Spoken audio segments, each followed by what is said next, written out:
Israel right now. The violence continues to escalate in the Middle East between Palestinians and Israelis, the worst we've seen there since at least 2014.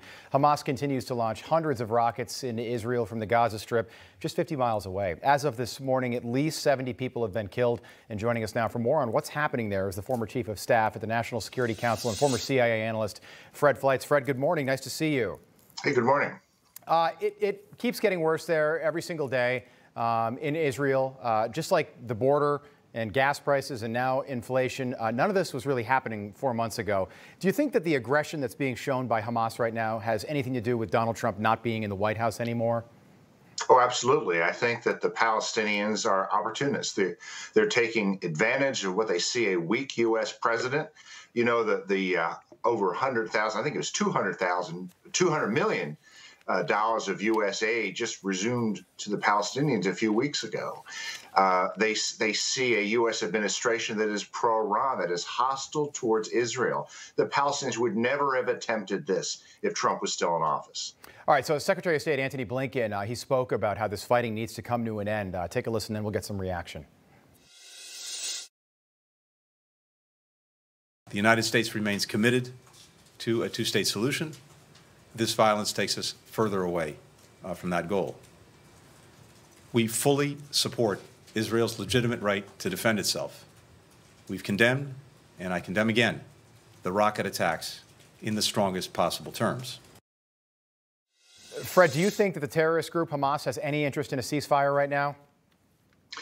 They do. They're pressing for one right now, and that's because Israel's response is always disproportionate to completely unjustified acts of violence. You know, Rob, these missiles are actually militarily insignificant. Their purpose is to terrorize the Israeli population, and they're successfully doing that.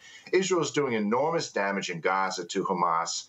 Hamas is now talking about, you know, we would like a ceasefire.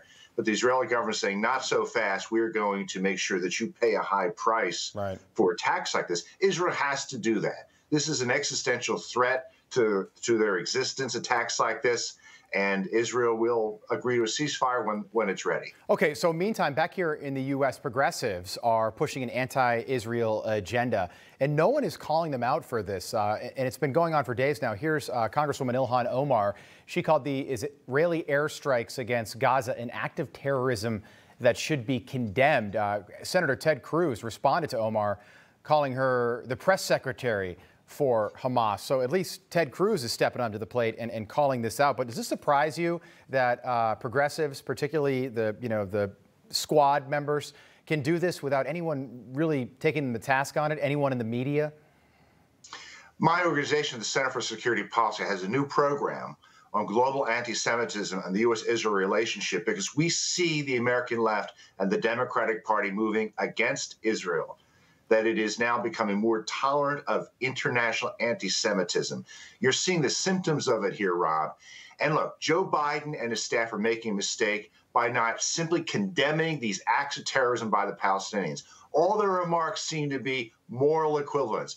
Everybody stop fighting. Let's call for calm. No, we need to stand with Israel. We need to clearly condemn the violence, the unjustified attacks on Israel by the Palestinians. All right, Fred Fleitz, good to see you again, as always. Thank you for the information and the expertise. We'll see you again soon.